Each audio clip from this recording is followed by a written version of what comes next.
Coba kalian lakukan ini menjelang akhir tahun di mana kalian sedang gagal bayar di pinjaman online. Ya, simak video ini sampai habis. Assalamualaikum warahmatullahi wabarakatuh. Pada video kali ini saya ingin berbagi dan berbicara mengenai hal-hal yang sebaiknya dilakukan menjelang akhir tahun. Terutama jika kalian yang berada dalam posisi gagal bayar atau telat bayar di aplikasi pinjaman online. Seringkali kita itu merasa gelisah dan panik dalam situasi seperti ini. Namun, menikmati kedamaian dan menerima risiko ternyata lebih baik daripada merasa khawatir dan stres mencari uang untuk membayar hutang. Padahal masih kekurangan.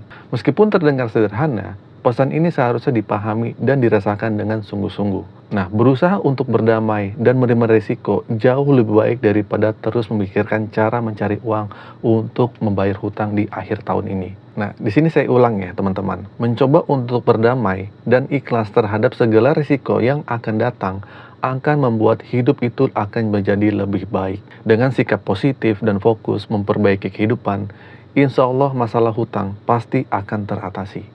Nah, ingat juga ya, energi positif itu membawa hasil yang positif.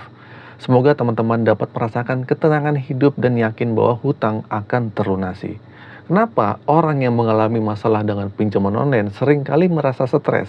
Mereka merasa semakin terpuruk dan disebabkan oleh aura negatif dan pikiran-pikiran negatif yang mengelilingi mereka. Ketika seorang berada dalam situasi sulit seperti ini, muncul pikiran-pikiran negatif seperti kekhawatiran tentang masa depannya bagaimana, ketakutan utang yang semakin menumpuk, dan ketidakpastian tentang cara melunasi hutang.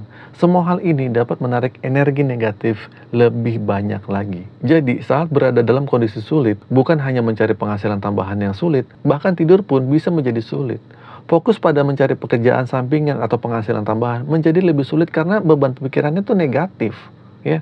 Namun jika kita fokus untuk mencari rezeki dengan pikiran yang positif, perlahan-lahan segalanya akan membaik. Ya. Jadi mari bersama-sama mencoba untuk melihat sisi positif dan mencari solusi dan menerima risiko dengan lapang dada. Dengan sikap ini, saya yakin bahwa teman-teman bisa melewati masa-masa sulit seperti ini. Mengatasi tantangan hidup dan menerima keadaan bukanlah hal yang mudah. Proses untuk berdamai dengan diri sendiri dan menerima situasi memang tidak secepat membalikan telapak tangan. Nah, semua orang pasti menginginkan ketenangan dong. Tetapi mengendalikan pikiran dan otak ternyata sulit untuk dilakukan. Saya memahami bahwa mencari keseimbangan ini adalah perjuangan. Otak dan pikiran sulit untuk dikendalikan, dan kita semua merasakan hal yang sama. Meskipun kita menginginkan ketenangan, seringkali pikiran kita sulit untuk meraihnya. Jadi dalam menghadapi hal ini, salah satu saran saya mungkin bisa diterapkan adalah mendekatkan diri kepada Tuhan yang Maha Kuasa. Untuk saudara-saudara yang muslim, perbanyak zikir ya, salawat, salat tahajud, dan salat duha. Ini mungkin dapat membantu mengubah fokus pikiran dan kesibukan sehari-harian kalian. Mengalihkan perhatian dan mencurahkan keluh kesah pada Allah bisa memberikan ketenangan yang sulit ditemukan di tempat lain. Penting untuk memahami bahwa ini adalah tantangan dan kesulitan, namun dengan waktu, tahap demi tahap, perasaan tenang akan muncul. Mungkin kalian boleh curhat kepada Allah, kepada Tuhan kalian, memohon pertolongannya, meskipun tidak langsung, namun yakin bahwa pertolongannya pasti datang.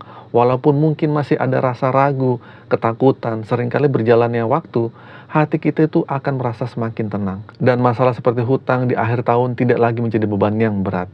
Jadi yakinlah bahwa Allah akan memberikan pertolongannya meskipun tidak langsung dan kita bisa merasakan mungkin ketenangannya. Berusaha, berdoa, dan berikhtiar dan juga bekerja adalah upaya yang kita lakukan untuk mencapai yang terbaik. Ini bukanlah saat untuk bersantai-santai. Tidak perlu atau tidur-tiduran, nggak perlu. Kita tetap berupaya melakukan yang terbaik yang kita bisa. Percayalah pada takdir Allah, segala sudah ditentukan olehnya. Tugas kita sebagai manusia adalah menjalankan takdir tersebut. Mungkin ini sudah hikmah kalian terjerat sama pinjaman online. Ya, saya yakin semua masalah pasti ada jalan keluarnya, dan ada hikmahnya.